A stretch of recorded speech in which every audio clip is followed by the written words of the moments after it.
Hey there, Skullheads. I'm Snags. And I'm old Silky. And we got Rabid Mike with us tonight. Back for And the attack. Hello, he's gonna gentlemen. he's gonna Oh, talk he's gonna talk some James Ellroy. And we got El El Condor in the house Condor. right away. He's gonna pimp Yeah. the website right With off the the bat. website. Go to snagsandsilky.com. We got sweaters, we got Lego sets, we got Mugs. everything. We got mugs, we got Stickers. stickers, Sherman T-shirts. tanks. t-shirts. German tanks. Yeah. Sherman, but I don't know about Germans that too. Read James Ellroy. Come back. Read James Ellroy books. Read James Ellroy books. I'm sorry if I mispronounced that in any way. Okay. No, you nailed it. Nailed it. Nailed it. El So Condor, ladies and gentlemen. You before are we so lucky he looks like Mrs. Lewis. he looks like he looks like Mrs. Lewis and the Milkman. Somewhere combination of those two. Wow. That's great. That's a little rough. So before we jump into the subject here, which Mike and Silky are gonna lead us on, Expound on. couple bits of news. Ace Frehley has canceled his current tour due to health issues. Something about he had a fall earlier, and there's health complications. They're keeping it kind of close to the vest, but here we go. Another Yeah. legend. The next the last thing I read was things are not getting better. I'm like, oh boy. Yeah, that sucks. I really hope he pulls through. It's Ace Frehley. I mean, come on. How long Well, is there's Barry Gibbs still alive? I mean, what's going on I here? don't even know. They're all dropping. Our whole I know, but Barry Gibb whole can't live while Ace Frehley dies. It's just not Yeah. fair. That's not our right. whole time is passing. It's I really already know there's no God, but still. All right. anyway. So there's Uh, our Late- Kiss reference. The late, Yeah. great Bill Hicks was once asked, "Who's your favorite Backstreet Boy?" His response, "The first one that dies." Nice. Nice. I'm that way. REM, the guy that had the brain aneurysm, that worked for me. He's still alive. I know, but he's still the drummer quit. for REM. He So quit. Yeah. I always assumed the singer was your favorite, Brett. yeah. All right, so Silky's got some Megadeth stuff to talk Yeah, about. so the Kings of Thrash are touring, and that's Dave Ellefson, and he's got Jeff Young with him. And so I'm going to catch them in this small little club here in South Florida, Mango Rita's Rhythm House. Last week I caught the Iron Maidens How last was that show? Saturday, and that was epic. It was really good. They had this young band open for them that they're called Total Annihilation, Mhm. if I remember the name right. And they were just young kids, but they got up and they literally opened with War Pigs. They did Oh shit! it was I'm like, holy shit. By the second song they did Creeping Death, they had the entire crowd. All these people were sizing them up because they were just little kids, and they crushed it. They did Slayer. I Wow. mean, they were note for note on the guitar. They did really good version of Angel of Death. Um, I was really impressed with these guys. But yeah, the Iron Maidens, uh, they have a new guitarist. The one chick that was like super hot opposite Nikki Stringfield, she's gone, and they got some new girl. But that new girl plays Dave Murray's stuff so well. Um, but yeah, I'm going to see the Kings of Thrash Friday night. Nice. And Nice. and that was leading up to Megadeth's final album. They got a new single, a lead off single called "Tipping Point" that is just brutal. So I would tell everybody to at least go and check out that new Megadeth single. It's really good. So So while Silky was laying down the facts on that stuff, Rabid Mike put on a T-shirt that says "Elroy is my homeboy." Got a picture of James Ellroy on it. So that's a good lead-in. Mike, why don't you? You said you had some stuff you wanted to say about this cat to start off the episode. Well, I have a fun anecdote that I think kind of sets the mood and kind of gives you an idea of his overall personality and demeanor. This would have been in the mid 90s, and James Ellroy was living in Kansas City at the time. And he's at a video store, and old lady had the LA Confidential video box in her hand, and she happened to recognize him. And she said, "Aren't you the novelist who wrote this?" And he goes, "Yes, ma'am, I am." She goes, "Well, this is a great movie. I'm renting it again. You don't see storytelling like this anymore. Is Kevin Spacey really gay?" He goes, I don't know, but he's a nice guy and great actor." She goes, "Was Kim Basinger nice?" He goes, "She was very nice, an excellent actress. Great job in the movie."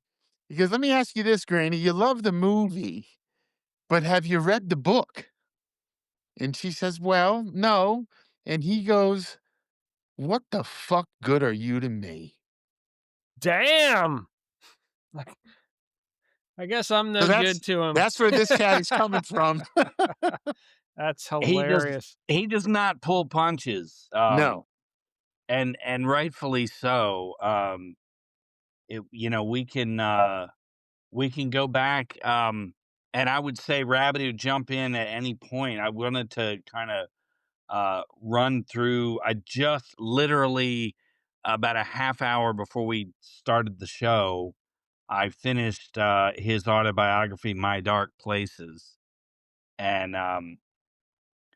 really to figure out James Ellroy. Um, it go the critical moment for him, I think, that changed everything. June 22nd of 1958. He's away for the weekend with his dad. His parents are doing visitation, and uh, while he's seeing the Vikings with his father, Kirk Douglas movie. I think just forgot the guy's name. Tony Curtis and Kirk Douglas are in this movie, The Vikings. Um, his mother goes out Saturday night, June 22nd, and meets someone who has remained just a few steps ahead of anybody to try to track down. Um, and she was raped and strangled. And so he comes home Sunday about 6 in the evening, and his mother's body was found at 10 in the morning, right across from the high school, and just thrown in the grass to be found. And that kind of started his entire uh, downward spiral at the age of 10. Um, and My Dark Places is a great autobiography, but it really captures a different time where, um, he goes back with his dad. Um, it was similar to me with Jimi Hendrix, where you have this person who's living with their dad, who's kind of oblivious to just raising a child, and you're just kind of left to your own devices. And he gets bounced around different schools, and is just very angry. Uh, really jumped on this Nazi thing where he would spout all this Nazi rhetoric in school and really upset all the Jewish students that he was in school with, and his dad would get calls from the teachers, and he would just say, "Oh, just ignore him." And he was, and he wasn't. I wouldn't say Elroy was racist. I think he was just so angry at life and pushing everyone's buttons as well as he could. And he says in the book that he didn't really mourn his mother. He kind of hated her, but at the same time, at a younger age, he saw her naked a few times, and he would start to uh, position himself in the house where he might see her naked again. He kind of obsessed with his own mother, and was disgusted by that. So he hated her, but he wanted to see her naked, and it's just a very uh, twisted, dark beginnings. And I've read the beginning of that book, and I concur. It's disturbing as fuck. yeah, but what I admire his honesty. And like some people, I would say most people, if God forbid they had those kind of leanings where man, I'd like to bang my mom. Um, you just wouldn't share that, and he just doesn't give a shit. Yeah, And but just the whole the book opening with his mother being brutally murdered. It's just, I mean, it's got the perfect title, My Dark Places. I mean, it's just so horrific, you know. yeah, and so he grows up living with his dad, and it's pretty much they watch movies, and he goes to school but doesn't really um do well, and it's just not really a concern. And um as he gets older, he gets into drugs, uh doing a lot of heavy mind altering shit, uh almost to a detriment. He by the early 70s, uh from like 65 on, he's doing these inhalers, which is kind of an odd thing, but you inhale. It sounded like a made up drug, but you get something and inhale it. And I just all I ever did was booze and dope. So this inhaler thing was weird. But he ended up getting like lesions in his lungs, in and out of rehab, hospital visits and shit, and was pretty much basically homeless, living on his friend's roof at one point, living in the park. His father had passed away, I think in 67 or 68. And now he's just left completely alone. And I can only imagine the anger he had, where he's like, what the fuck do I do now? He had gone into the army, and was, to avoid, this is just before the draft, and he was in the army, and his father passed away, and he was able to get honorably discharged. uh he his health issues, and he basically put on an act that he was not mentally stable, and they actually discharged him.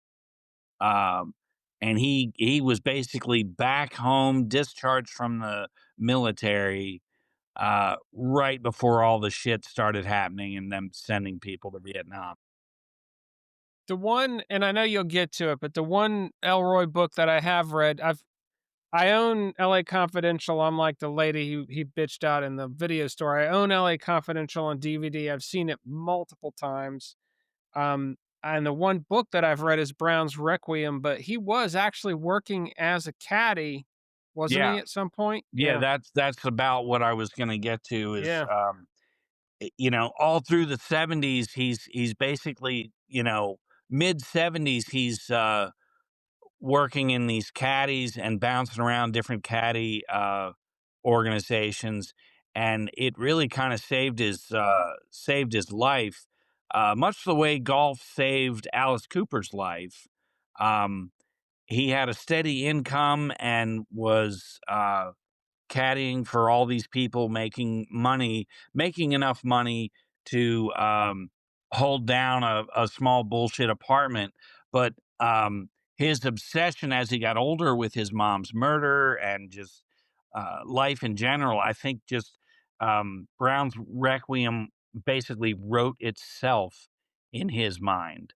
Um, he gets this down, but it's that first book is about a guy trying to solve a murder and working as a caddy. And he kind of in the second his second book, Clandestine, he really kind of addresses his mother where but he changes some things, but he has the main female in there, has a 9-year-old boy and so he thought he would be able to kind of finally address it and move on. And I feel like as time went on, it just got worse. His dealing with his mom's murder and everything. I did watch an interview, as BBC's Hard Talk or some show like that, and he said, and this was probably 10 years ago, it's on YouTube, but he did say that, it's resolved in his mind at this point, Yeah, the whole thing with his mother, but, obviously, he was working a lot of that out with the writing. yeah.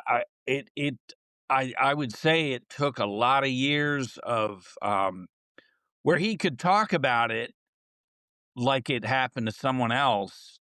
And he, at the time, I think in the moment, he's like, "Oh, I don't have any feelings about it." But as it goes on, um, just in his writing, the anger, the brutality, and the people mutilated in his books, um, is a lot. He's projecting a lot in his books, I think. The other thing that happened, before Brown's Requiem came out is he got sober, and the character in Brown's Requiem, the caddy, has also just gotten sober, so there's a lot of autobiographical stuff. Mike, what are your thoughts on Brown's Requiem? I thought it was a good book. I mean, I think it's a pretty good first book for somebody completely unschooled as a writer, for sure. Yeah, Um, that kind of thing just kind of blows me away. You know, you always think you got to go to some fancy school, learn how to write. Well, not so much for in some cases. He's definitely one of them. I think to your point of some of the brutalness too. I think um, a lot of his characters have a deep sense of justice. Even the ones, a lot of these men in these books are what you would call broken or damaged, but yeah, at their yeah, core, a lot of them still have a deep sense of justice and wanting to find out, what happened and do the right thing, which I think certainly is a projection of wanting, a longing for some sort of justice and an idea of what really happened to his mom, which, I yeah, can't, I can't imagine being really close to someone who's been murdered. Fortunately, I have not experienced that, but to have that also just go unsolved completely, I just can't yeah. really The imagine it. He between actually that and hired a private detective to try to solve it, and they weren't Yes. able to solve it, yeah. yeah, that's the last half of My Dark Places. Um, he hooks up with uh, a, a police officer, semi-retired police officer, and they go all across the country back and forth. They basically spend about a year trying to track down, and they get a lot of leads and a lot of different possibilities. That journey basically became very therapeutic for him because he was able to bizarrely get back in touch with family that had passed away, but their children took him in, and he got like the other side of his mother's life, her childhood, leading up to her ending up in the small town that he was growing up in. So he finally got to know her life when he had known her death for so long. And um, it became a thing of, well, whether we catch this person or we don't, um, at this point, I have my mom again. So it ends. I really like the way the book ends. But like the whole last half is that pursuit of trying to track down his mom's killer. But the go ahead. I was gonna say that whole thing that Mike was talking about his characters having this deep sense of justice. In the interview I watched, the the journalist or the person who was interviewing him basically assumed because he's so all of his police and authority figures in his books are just riddled with corruption. Yeah, And because of that, he assumed that that Elroy was an anti-authoritarian and felt like the authorities didn't have good intentions and he et cetera. And he said, and he kind of was talking to him that way. And James Ellroy interrupted him, said, "No, I'm on their side."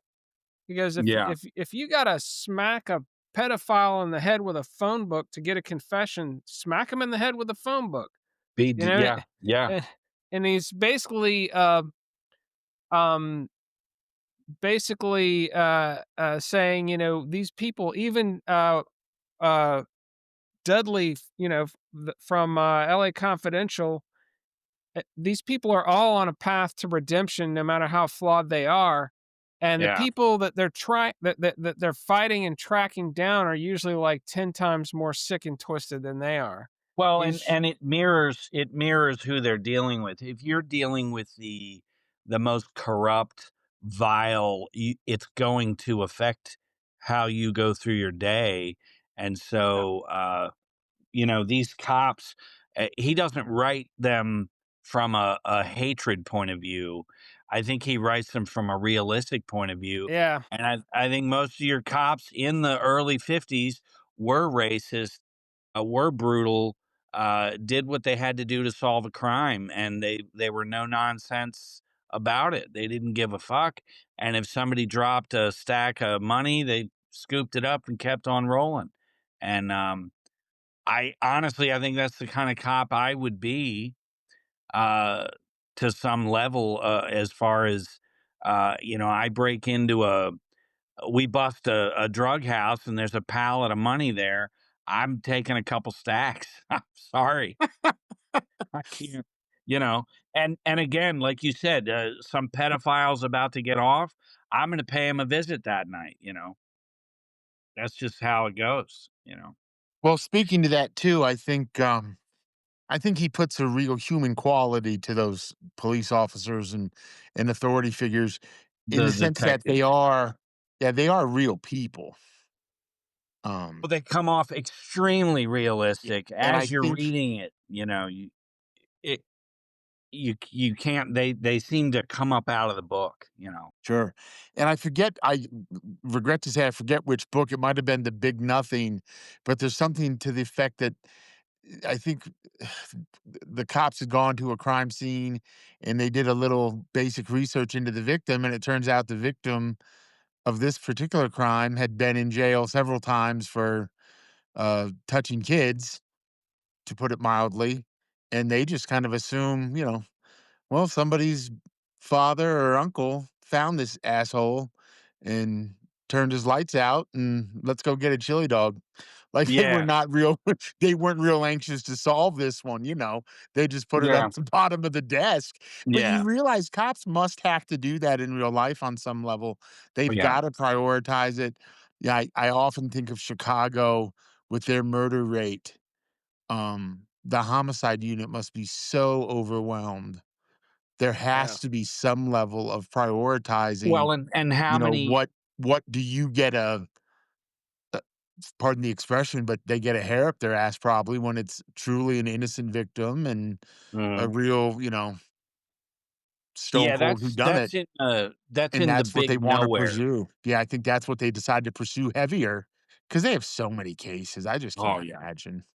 Yeah, you're referring to the big nowhere. That was but And apparently he's really close to the LAPD. Like he hosts they have an annual Jack Webb Awards gala, and he's hosted that many, many times. He's got a lot of friends in the LAPD. So I think that, obviously the whole injustice of what happened to his mother put him on the side of law well, enforcement so permanently, you know. his dad gave him a book when he turned like 10 or turned 11, I think. It was called The Badge, which was Jack Webb's uh, book came out. It was like an ode to the LAPD, and it's. I would venture to say every cop on the force bought that book back then, and I actually read that. After I read the David Lee Roth biography, he talked about reading The Badge, and so I had to snatch that up, and Well, mind you, I it's believe his father gave him this book within about a week of his mother's murder. So, yeah, yeah, not too much yeah, like psychology there, real but good, yeah. real good stuff. But I think the Badge shaped his thing, and then all through the '60s, he grew up in school. Like I said, he was very combative.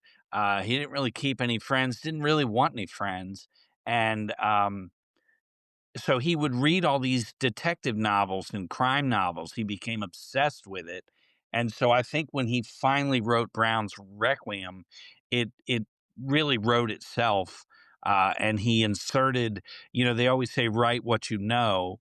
And he inserted being a caddy, he inserted getting sober, all the things. And I felt like you said, Mike, Brown's Requiem was a great first novel. Um, it's short and sweet. To me, it was very much a Mike Hammer novel. A Mickey Spillane influenced type of novel, and I thought Clandestine hit a little closer to the mark of trying to track down uh, a woman's murder, who has a child. So it mirrored a little closer to what he had been through. And I think he was working his way up to the Black Dahlia, but before he wanted to write the Black Dahlia, he wanted to do kind of a a historical fiction, but he wanted to be an established writer to be able to pull it off. And so he had his first two books, and then he started the Lloyd Hopkins trilogy, which is just a fantastic three-part thing about a kind of a fucked up corrupt cop, and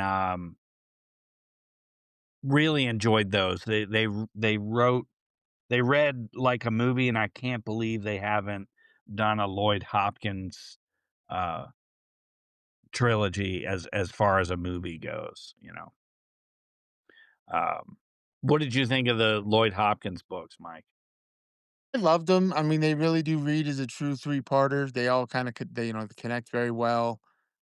Pretty quick reads, Yeah, um, in a good way.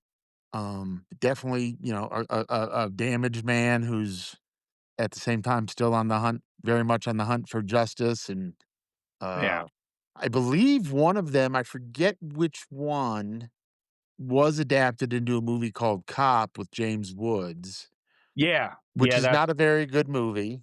it's not. James It's Wood is not. actually good in the role, Yeah, yeah. but I think not much to do Hollywood. with the book, in my opinion. Yeah, it's just Hollywoodized, and I remember the very ending has this somebody holding on to a helicopter all superimposed, and it's just really awful. I remember at the time not liking it in the theater, and I was of age to just love that movie, and it just was not that good. No, it definitely falls flat. It's worth a quick tumble to see James Woods, but Yeah. not a Um, great film. no. But so then the bigger so he does these 3 Lloyd Hopkins trilogy books, and then he puts out a book called Silent Terror, which is been changed to Killer on the Road. And this book was about a serial killer from the viewpoint of the serial killer. So as you go along, you can't help but like this guy, and then you turn the page and he's just rolling up to some campers that are hitchhiking, and he just picks his gun up and shoots them through the window, and you're like, what the fuck? Like, you're just as surprised at that first murder, almost as he is, you know. Um, and he becomes obsessed uh with killing these people, just very impulsive. Um, but Elroy did not like this book. Like, it took on it was just very dark, and he felt he was glorifying serial killing or something. I thought that was a fantastic book. I was hooked by that point. I'd Did it already did it read. did it get yanked off the market for a while? Did he do anything out No, of not liking it? I don't think he pulled a Stephen King and like Mm. with Stephen King's Rage. That's I what I just was thinking of. I was Yeah, thinking of that example, yeah. yeah. I think he just has tried to distance himself from that book.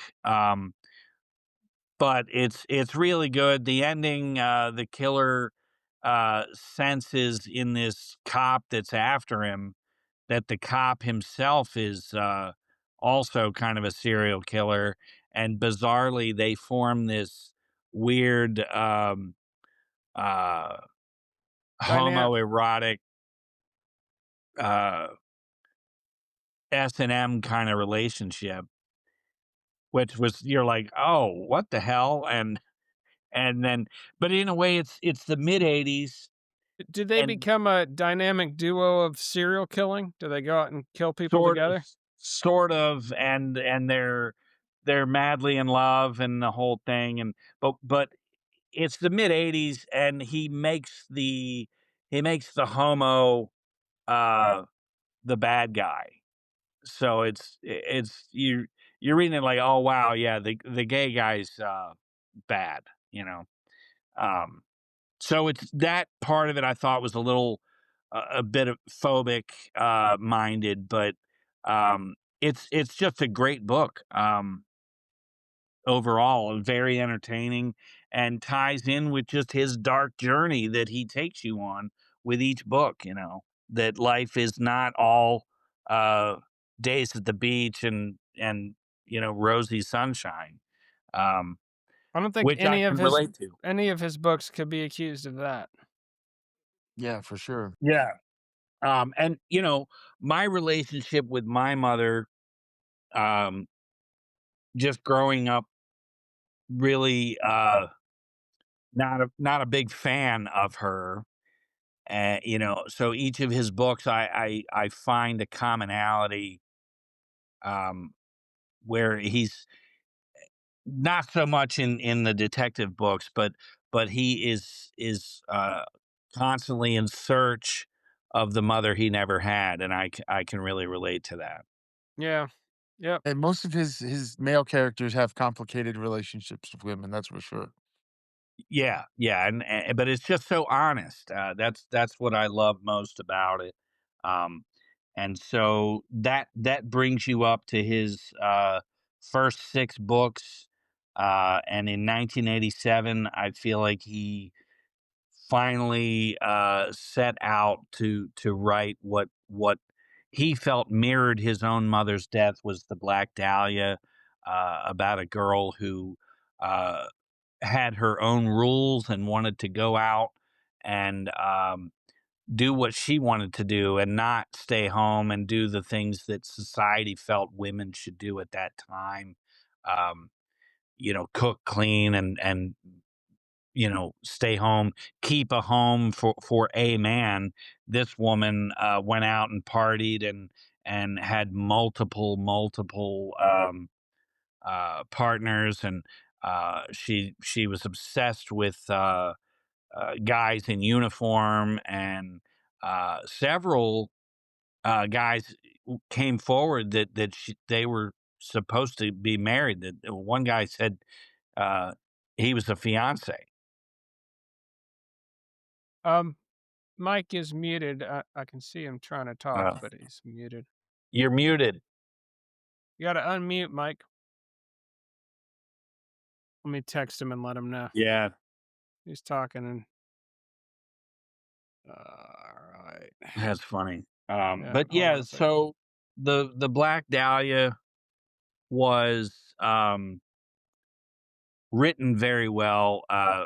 He tries to solve her murder. This police detective, and much like Elroy, chasing after this impossible. Um, I gotta ask, was the movie The Black Dahlia, uh, based on his book? You know which one I'm talking about? There was one that came out in the last 10, yeah, 15. yeah, with Josh Brolin. Yeah, Yeah, it was okay. It wasn't a home run like LA Confidential. yeah. Um, No, the book was far better. better than the Um, movie. Yeah. yeah, yeah, but so Mike, you were muted. Yeah. Was there something you wanted to add? No, just I love the book Black Dahlia. The movie was a bit of a disappointment.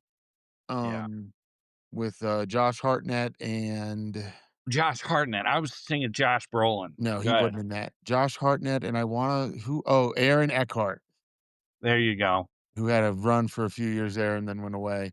Yeah. It's an okay movie. Um, the book is much better, which I know is, readers always say that, but it definitely was. Um, there is a documentary, I believe it's called James Ellroy's Feast of Blood. I believe it's free on YouTube, and it is kind of a documentary almost about the autobiography My Dark Places. Uh, It also ends, um, in one of these banquets, that Snags referred to with the LAPD, and there is a detective there who gives a kind of a fresh set of eyes to the Black Dahlia thing, and huh. for my money, probably solves it. What was Very what did it what was the solving, like, what how did he It's a solve it? little bit complicated, to get into, I think, at this venue, but We will basically, I found the he documentary and we will link on the click pit, but go yeah, ahead. so this woman was cut up in a way that would have taken expertise. Right. So even some detectives at the time of the murder, there was some talk about, you know, a possible doctor being the perpetrator, but that Yeah. got poo-pooed because back then, doctors were upstanding and would never do Oh, such a thing. sure. Yeah. But Was this it guy a put some stuff together that this girl indeed had been living as kind of a half-assed prostitute, Yeah. um, and this doctor picks her up, and she tells a sob story about her husband being killed in the war. Well, meanwhile, his son had been killed in the war, and, he just kinda reads her as being bullshit according to this detective, and Uh-huh. basically ends up just really angry with this person and, takes her to a Wow. quiet place and Wow. cuts her up real good. was Well, this he guy tortured the shit out of her. Yeah. was this guy an under the table abortion doctor as well? That is not Okay, because I don't think mentioned. It could have been. there was a mini series. It was probably fictionalized where it was like an under the table abortion doctor who did it. But that was some kind of mini series, and it may not even been the Black Dahlia. It may have been like based on the Black Dahlia. Yeah, no, Interesting. Well, she was cut up, but she was tortured horrifically so. He had sliced the corners of her mouth up to her ears, and uh, she cigarette was burns. she was cut She in half. Well, yeah, but I'm saying that was after. She was Yeah, dead when she was cut in half. yeah. Um, she was worked on for several days. It was really, really gruesome shit. But Well, so just throwing the body out there in that field oh yeah, too was pretty audacious, and yeah. Um, so that comes out in '87, and that becomes the first book of his LA quartet, where he liked the time period, almost writing about a time before his mother's death. So in a way, he's keeping her alive in the time setting of these books. Um, and so the Big Nowhere starts to mention characters that were in LA Confidential, Dudley and Exley, and the Big Nowhere. Um, he starts working in Stensland and the Night Owl as a after hours place to go, and then obviously LA Confidential.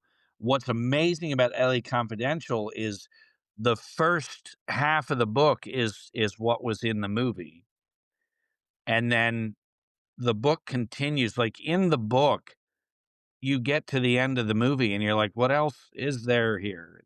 There's a lot more book here, and it continues on where Exley is not so much the hero as he appears to be in the movie. And and it's just power corrupts, and it's what I found amazing about that movie is it's almost a companion to the book, uh where you it's told from a different point of view, I guess. And so you just get a very well-rounded story with the movie and the book together. Um, and then White Jazz being the fourth of the LA Quartet, and this would be a new writing style for Elroy, where he would it was just a different cadence, and he would leave certain words out in a full sentence. And so to me, White Jazz was very difficult to get through, because he's just throwing names at you. It's read as if you're reading a cop's notes, like his little notebook, and he writes, yeah, some uh, of it almost feels like shorthand.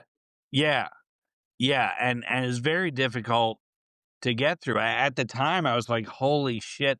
One of my favorite authors, and if this is how he writes from now on, I'm not going to make it. I'm going to I remember literally you texting me have about to. it when you were reading it, yeah. Yeah, it was like dog chase, fence, car, rain, heavy downpour, uh, cut arm, sleep till tomorrow, and you're like, huh? It's really, Fart, tampon, bubble gum. yeah. You're just like, dude, what? How am I supposed to?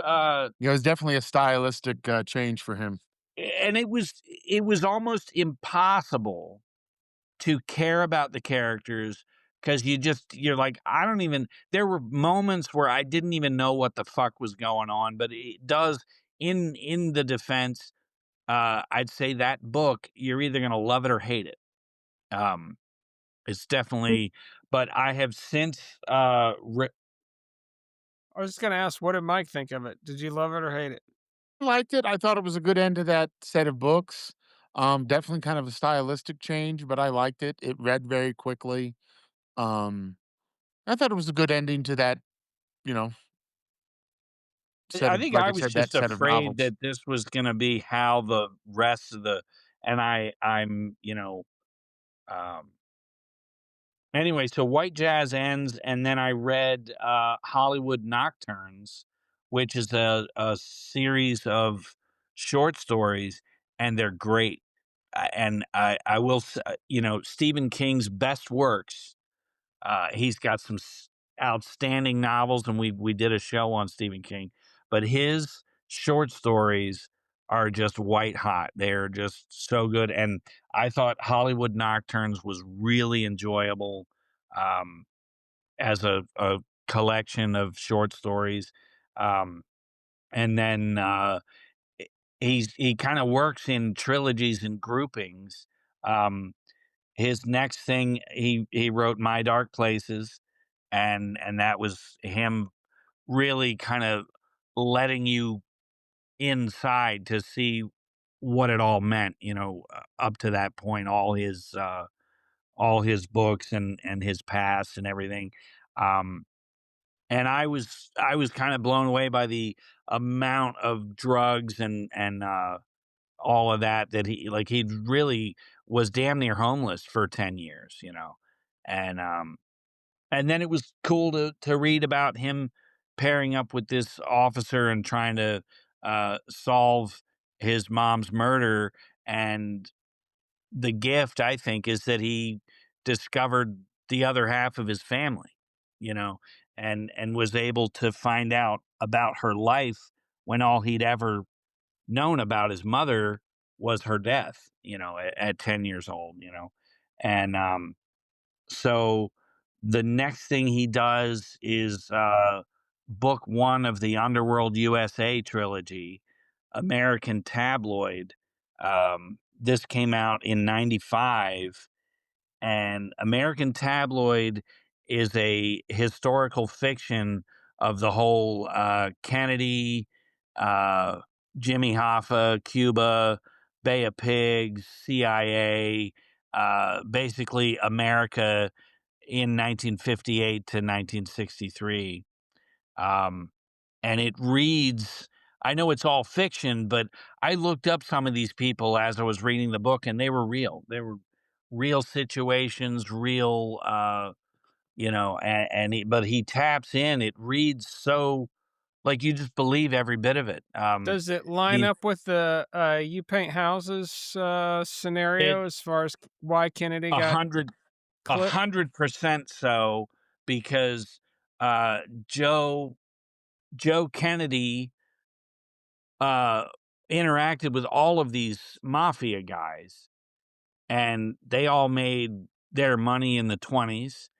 And then here comes Hoffa in his reign, at the top of his peak or whatever, reign of power. He's dealing with this little shitbird. They call him Little Brother.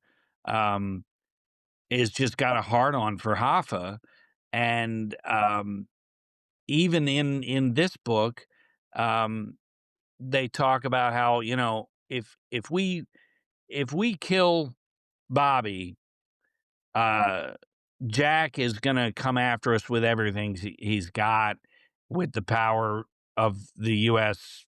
behind him. We'll be thrown out, so we might as well, take Jack out. Take the snake off the head, and it's exactly what the other book uh, implies. And And and that book is called, "You Paint Houses, Don't You," right? yeah, something like So You Paint Houses. Yeah, and that was written by, and that one is purported not to be fiction. It was is written by, or by a hitman, a mafia Yeah, hitman, yeah. and that's basically he says the mafia clipped Kennedy for that reason. I always felt like the psychology of Robert Kennedy Sr. going after the mob was some kind of shame that his father was basically in the mob, Mhm. running booze during, Prohibition, and it Yeah. was like some way of trying to set, and also the mob helped get Kennedy elected. Oh, 100. Yeah. They threw Illinois to him, and which decided the election. Yeah. Nixon probably actually won that election, um, and, very much like, 2020 in a way, but, the, the, so because they thought, "Oh, one of our boys is gonna get in the White House, let's help him win," and Exactly. then the little brother starts coming after him, and they did what they do, you know? Well, and it was more so you had the Bay of Pigs, uh, Castro comes to power, the mafia was setting up, casinos in Havana, and they were going to turn Cuba into a massive extension of what Las Vegas became. And when Castro comes into power and goes communist, and now Russia's got essentially a satellite 90 miles off the coast of the US, the mafia is like, well, you're going to go in there. And Bay of Pigs happens, and there wasn't a second strike, and the Cuban Missile Crisis, all that shit, I think led to them going, okay, we've got a pussy in the White House, and we're losing millions with these casinos not opening, and you got this gnat, Bobby Kennedy, just nipping nipping at our heels. Something's got to give, and it just goes from there. But that first book, they were basically going to set up an assassination in New Orleans, and then the last second they switched to uh Dallas. or no, it was in Miami. I'm sorry, it was going to be in Miami, and then they switched to Dallas. What I like is in the book they never mention Lee Harvey Oswald. Um, they've got a crew, and they've got a patsy, and they've discussed who they're going to do. That they'll have a patsy to blame it on, and it just focuses solely on these two wet work guys that go and kill and do whatever. They're just so corrupt through the whole book, but they're FBI and CIA, So so they're this is untouchable. Is what I'm saying. so that's is that basically the story arc of that first of that Underworld trilogy? It's just that Yeah, whole kind of. that's American Tabloid, Mhm. book one. I have not read the Cold 6000 or Bloods a Rover, which closes out that trilogy, Those are great. and I will get to those. Well, Uh, let's let Mike tell us about those a little yeah, bit. Let's just go, deeper into the whole mid to late '60s conspiracies. CIA's. Definitely a lot of uh, filing evidence against Martin Luther King. Uh-huh. So more So of the same then.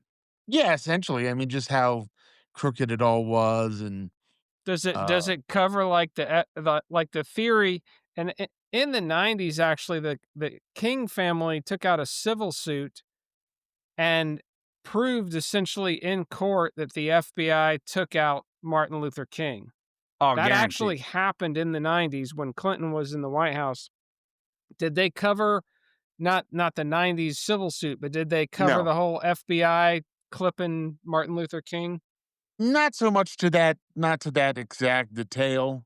Right. Um, but just all they certainly saw him as a threat, and Yeah. they had him under wraps for sure, under a lot What of what surveillance. his what his big mistake was, the civil rights thing was being tolerated by the establishment at the time, but then he started transitioning into anti-Vietnam War activism, and then there was this whole workers' rights activism, which is leaning towards kind of socialist communism, and the establishment at the time was very anti-communist, and so he was branching out into wider Mm. politics, and that's probably why they ended up Well, and taking I'm him out. sure they were telling him every step of the way, all the way back to Selma, you keep Well, it up, you keep it up, and we're gonna, and they Yeah, but definitely there was some talk in one of the books about exposing the darker sides of his personality, which of course were very true. yeah. um, which we don't need to belabor maybe right now, well, but just they were gonna shut him down. he was a They were gonna ladies shut him down by releasing all this stuff about his personal life, he and had I he think had a back lot then of affairs. He was a would have ladies shut man. him Yeah. down back then. Yeah. Sure. Back then, that kind of thing really mattered. The same way the media in the '60s totally covered for JFK's behavior, Well, and which and is pretty outrageous. I don't. I would say that was a better time because now it's just so disgusting when you turn the news on. I'll be at work. I'll come into the break room, and in the time it takes me to take a right, walk over to the refrigerator, pull my frozen dinner out of the freezer, in that amount of time, under a minute, we're talking like 45 seconds. The news is on because it's usually between 5 and 6, somewhere in there. And in that 45-second span, they literally run through a child killed in a car accident, a bus explosion, a this, just death, death, death, So sports, it's weather, basically death. like a James Ellroy novel on the Yeah. news when you walk And Yeah. in. and you're at the microwave going, God damn, can we change this fucking shit? You know, Put it on ESPN. So Mike, something. tell so those second two books delve into more kind of political and underworld entanglements throughout the 60s. So what comes Mhm. after those? What comes after those Well, they get second two into books? the whole Nixon thing and Watergate. Certainly to some extent, the almost forced continuation of the Vietnam War. Okay. Um, Up to and just 75 then. yeah, all that's kind of behind the Oh, that's scenes great. stuff, and Yeah, so that's The Cold 6,000 and Blood's a Rover. And Right. that that took almost 14 years to write because American Tabloid comes out in 95. Then he works on his autobiography, My Dark Places. Then Cold 6,000 comes out in '01. Uh, he had done another book of short stories called Crime Wave. Um, then in '04, Destination Morgue, and then an ebook called Shakedown, which is another book of short stories, and then LAPD 53 in 2015. And but his last book was Blood's a Rover in '09. So, Well, what about no? He did one called Perfidia, and he had a LA Quintet. It's two more from the LA Quartet. well, that's right. So Yeah, I didn't tell put us those on the list. Tell us about, Perfidia and This Storm, Mike. The I basically, I and won't lie to you, I have not read those. okay, well, what he said in the interview, because the interview that I was watching was right when Perfidia came out, Yeah. So and he Perfidia, my understanding is Perfidia is based around what was going on in LA during on and World War around II, the attack at Pearl Harbor. and Wow. he takes characters from the first LA Quartet and from the USA Underworld series, from Yes, some of both of those are those in there. series, and goes back to see what they were doing in World War II. And Yeah. yeah, so Perfidia is literally like the month of the Pearl Harbor attack. It's a Yes. 700-page book that covers like 20 days right around the Pearl Harbor attack. Nice. Yes. And then his most recent book, well, I shouldn't say that either. His most recent part of that series is called This Storm, and Mhm. that came out a few years ago. Yeah, so that was 2019. So the second LA Quartet is Perfidia and This Storm. What's And then called he's it's called the LA Quintet because it's 2 books, yeah. yeah. And then he's got the Fred Otash series. Those I have not, those are 2021 and 23. Mike Widespread Panic and The Enchanters. Mike, have you Widespread Panic is great. That follows real life Hollywood kind of scummy PI Freddie Otash. Um, it's just a fun book, just about him getting involved with Hollywood types, blackmailing people, catching people sleeping together, catching people over drinking and drugging, and just his life is kind of a scumbag PI. It's kind of the best way to Yeah, so describe it's him. it's that's more of the same as like a throwback to LA Confidential. Um, and then he has another biography called The Hilliker Curse, My Pursuit of Women. So I would imagine that'll kind of springboard off of his mom and Yeah, and that's more about more of the same. getting to know more of her family from back in the Midwest. Not Right. I read it, not my favorite of his things.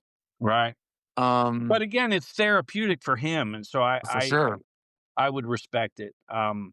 What about, What's Mike, did you read The Enchanters, which was the second Freddie Otash? I have not read that one yet. It is sitting on my shelf. I'll never lie to you, Snags.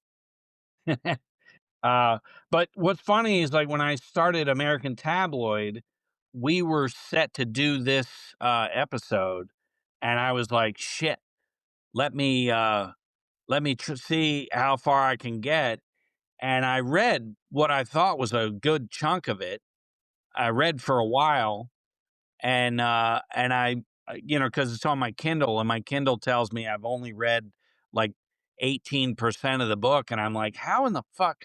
And then I realized it was almost 800 pages, and I was Wow. like, oh my god, uh, and so sometimes the length of a book, you're like, good, I didn't want to sign on for some massive, but it's so interesting and it's written so well that you know, I uh I just plowed through it. Yeah, you were texting us about that one too when you were Yeah, reading it. Yeah. the whole Kennedy thing by any is so fascinating, but as you read more about it, you're like, this guy was just another politician, um another liar, if you will. Um and then it was just so corrupt. Uh Hoffa and uh Jack Ruby, Wait a minute, you're just saying all that shit. there was corruption in politics? No Yeah, way. that's Yeah, not even a I back thought they then. were all virtuous and well-meaning. yeah, they really wanna look out for each of us. Definitely. There's a reason why we usually avoid that subject. So, uh so, No, he even says, I mean, he basically alludes early on in American Tabloid, if you have some wide-eyed fairy tale notion about President Kennedy, you might wanna stop reading right now. Yeah. Because it's yeah, and I'm convinced so many I think a lot of people shied away from the whole mafia connection to the Kennedys because he was so beloved, they just didn't wanna change their wide-eyed Yeah, opinion of him. and look at And how and the media made that such a mess. The yes, media, the way they covered it was disgusting. but They look at turned how him and Jackie into celebrities and yeah, and look at how fucked up, Teddy Kennedy was, yeah, murders some awful woman thing. in Chappaquiddick, and then goes on to just be elected every chance they could. They worshiped him. He could well, do anything. the, uh the issues with that whole family started in World War II when, I mean, if you look it up, Joe Kennedy was sympathetic to Hitler. So that's a fact too. That's why Yeah, and that's in that book too. yeah, that's why he was never he actually had I mean, that guy was running booze and had political aspirations, and when he And turned was out to be deeply involved in Massachusetts state politics going all the yeah, way back. Yeah, yeah, and when he turned out to be on the wrong side of, "Oh, maybe Hitler's not such a good guy after all," it was too late. He had already Yeah. expressed, yeah, so and his you two know, his children were so under the gun, like, he you will you will become president, you will, they to their credit, they were all overachievers, yeah, except for the daughter who they gave her a lobotomy, that's a whole nother yeah. story. There's a lot of crazy stuff there, but I would tell you, Snags, to read, American Tabloid. You would love it. yeah, That one's I'll a good probably one. read some more James Ellroy. I gotta read LA Confidential. I love that movie so much. So, You'll love yeah, but yeah. So that's James Ellroy, kids. We got yeah. we let's let you two say a little bit more about him to kind of wrap it up. But we're just over an hour here, and we've covered all the books. So, No, and we're I think he's a somewhat it's almost like he's semi underground in a weird way, but he Yeah. really has affected a great deal. I think the success of his novels definitely helped spur crime fiction in general. It Well, got taken I think he definitely took crime fiction up a notch in terms of literary prowess, almost single-handedly. He is a great writer, and he I heard he said once I heard him say he was the Tolstoy of American crime novels. So uh, no, not ashamed to pat himself on the back, certainly. Um, I just think he's brutally honest, and I see a lot of Mickey Spillane's bravado in his books. Um, at the time, Spillane certainly not as talented a writer as Elroy is, um, but Spillane just uh, wrote like razor sharp prose, and well, I also yeah, think, and I know a little bit about the publishing industry, and some of it's pretty wild. On some levels, Spillane was probably rather pressured. Hey, we need a 110-page book, some yeah, boobies, some yeah, bullets, yeah, the thing yeah. crank it about out. Spillane though is It he it was became a little formulaic for Yeah. sure. for his time though, he was pretty fucking edgy. I've read like 2 or 3 of those My Camera books, Oh, they're and very edgy. I mean, yeah, any adaptation of those would have been a hard R for Oh, sure. yeah, yeah. for that time, you got a lot of I remember just reading that stuff and going, "Holy crap, they published this in the '50s?" You know? Right. Yeah, Yeah, right. and that was the tip of the iceberg. There was a lot of stuff published, but, Yeah. we're not, But I uh, think, James always. Ellroy doesn't I don't know, he's not a household name, I wouldn't say, but when you consider he's had quite a few works adapted to film, Mhm. successfully or not, but or rather, LA Confidential was so successful, Hollywood chased that for the better part of 10 years trying to put out quote unquote '40s era cop stuff, and all of it Yeah. sucked. I mean, Yeah, none yeah. of it came off well. Ah, Um, what's yeah, that one I hate? fucking Dick Tracy could have been incredible, and that was Right? garbage. There was one, oh, it's Mulholland Falls, and it's with Oh Nick god. Nolte and that whole crew. It's Yeah. so bad. Off. It's just cheesy. Yeah. I don't think I'm pretty sure it came out after LA Confidential. I don't think they would have ever tried to produce The Two Jakes, which is a very Oh, yeah. ill-fated sequel to Sequel. Chinatown. Yeah, no, Yeah. It's really bad. Chinatown is another masterpiece. I mean, Robert It's a Towne just masterpiece. Yeah, just a blew the masterpiece. blew the Mm. walls out with that screenplay. The, the other the one author, and I haven't read him, I've just watched the TV series, Michael Connelly's Bosch character, that whole thing is totally Elroy influence, including the Oh, yeah. Oh, backstory. for sure. The backstory of Bosch Yeah, is yeah. basically James His Ellroy's mother. backstory, the mother Yeah, who Yeah, gets murdered, and yeah. he's obsessed with it all his life. very Yeah, similar, for sure. and season 2 of, Ballard will be coming out. I feel like they're gonna phase Bosch out of that show.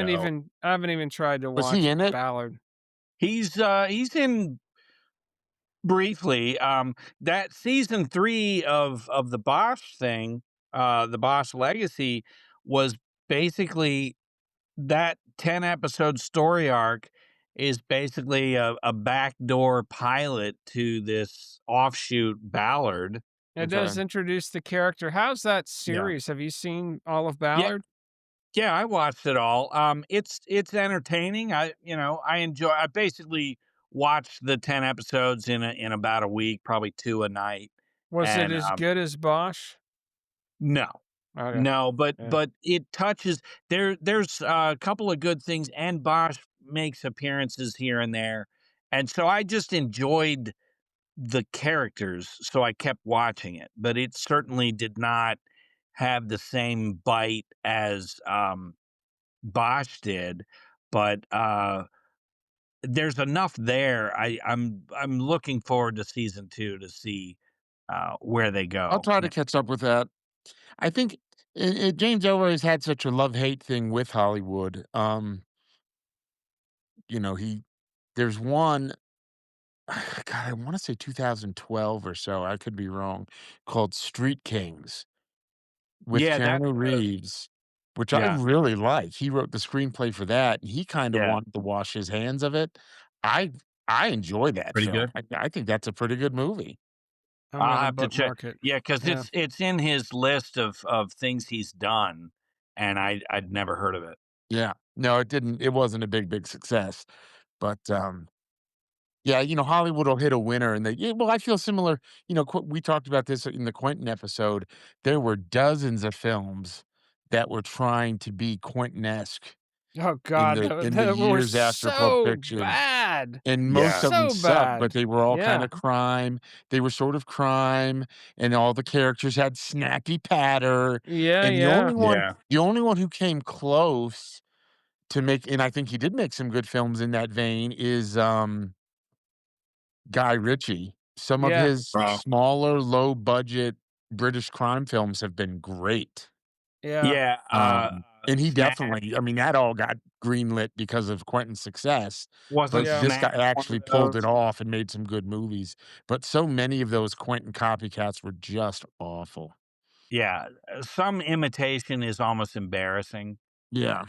and you wonder where's your fucking integrity, But anyway, That's James Ellroy, that's kids. James Ellroy. I cannot wait to continue the few books that I have left to read of his. Um, it sounds like it's more of the same, but it's just written so well. Um, and I look forward to the latter 60s stuff.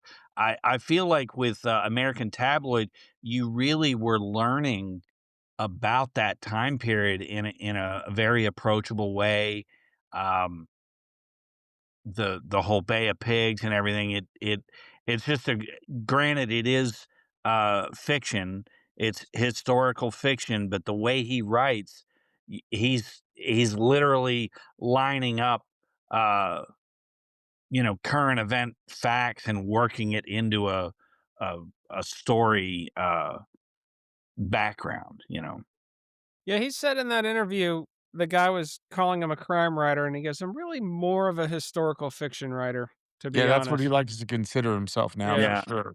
I mean, Yeah. Yeah. well, so far everything is set in the 50s, which is just a great escape. As I've gotten, in between Stephen King books, I tend to just read a lot of different styles, but my go-to in my late 40s is the crime novel, the Yeah. detective, and Well, I that's want what's to so much finish fun. I the mean, and I think too, growing up in the 80s and 90s, there's almost a rose-colored glasses idea of the 50s and 60s, and he just he oh takes yeah, those glasses and stomps on them. I yeah, mean, yeah. There's it's no brutal. June His Cleaver. whole Yeah. the widespread panic thing. Freddie Otash, some of his jobs are basically um, getting dirt to smear actors or actresses that Right. some big shot producer doesn't want in this next film. So he's And Yeah. like a fix.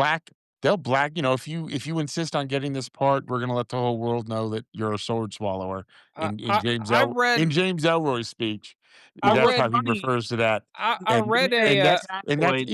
but it tells you too, everything on some level ends up being about money Right. it's and all or about money. ego and or I In ego. I The read in other thing a with American Kennedy, I don't know if you mentioned this, I apologize, and I don't know that he got into it too much in the book, but in other books I've read, Kennedy apparently was also having one of his many affairs happened to be with, um, Santo Trafficante, one of his squeezes, yeah. and those yeah, guys Yeah. don't yeah, like yeah, that. Those old mafia guys, they're not yeah, real yeah. keen on that. "Hey, He No. was didn't I having help an this affair with a asshole?" mafia's Yeah. dude's girlfriend. Didn't I help Yeah, this asshole become president? yeah. Yeah, I don't like this. I don't think and I just think I think officially I think the mafia did it, with a lot of cover-up help from other people, including Oh President yeah, I Johnson. think it was everyone was on board. CIA. I think you had 3 or 4 people down there in Dealey Plaza, and the thing is, a lot of people did not know that Kennedy was in a back brace. So when he's in that he's in that limo and he gets that first bullet to the neck, almost like a shoulder shot. Yeah, He can't duck down. He can't get to the side. He's in this tiny limo with this back brace from like tits down to his waist. This, probably hard plastic brace to keep him straight, and he can't fucking move. You know. no, To go back to the Freddie Otash thing, I read a biography. I can't remember the guy's name, but it was written by this guy who was a Hollywood fixer, and everything you're saying is true. And he lists, and I forget, these are people, I don't know, Cary Grant or whatever. These are people who, famous movie stars. He's like, oh yeah, this person killed somebody in a drunk driving accident. sure. I had to get that covered up.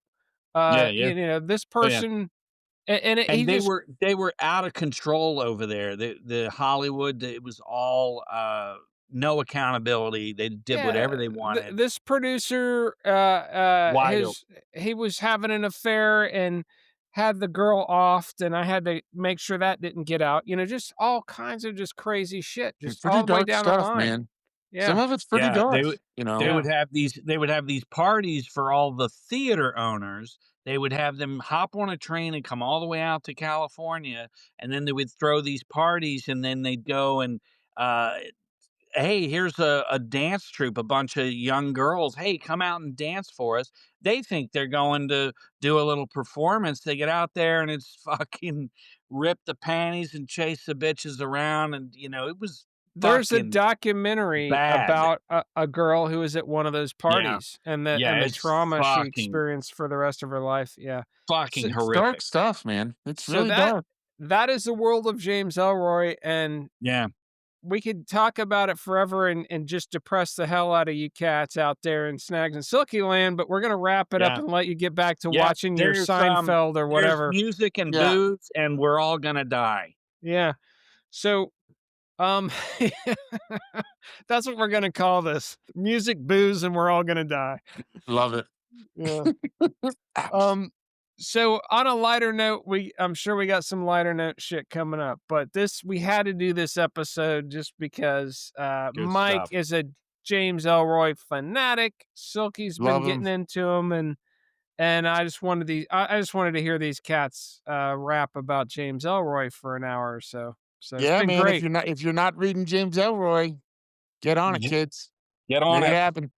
Get out I'm there. impressed that most of what I said tonight with no notes, just riffing. So Oh I'm yeah, he never has notes. He fucking, never writes out everything he's gonna say in advance and reads notes. but Never. I try to, It and never happens.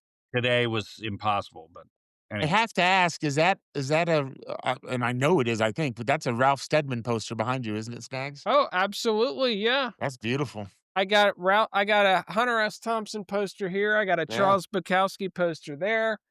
Kiss, Ramones, Blues Brothers, Keith Richards wearing a "Who the fuck is Mick Jagger" t-shirt. Motorhead. That's and the Clash over here. Yeah, that's my Nice. skull cave. I call it the skull cave. I can't wait yeah. to get to my own residence again and Ugh, Get your shit set up. yeah. All right. So Well, let's say goodbye and peace out, everybody. hang tough, brother. Deuces. hey, thanks guys so much. Always fun. See you. See ya.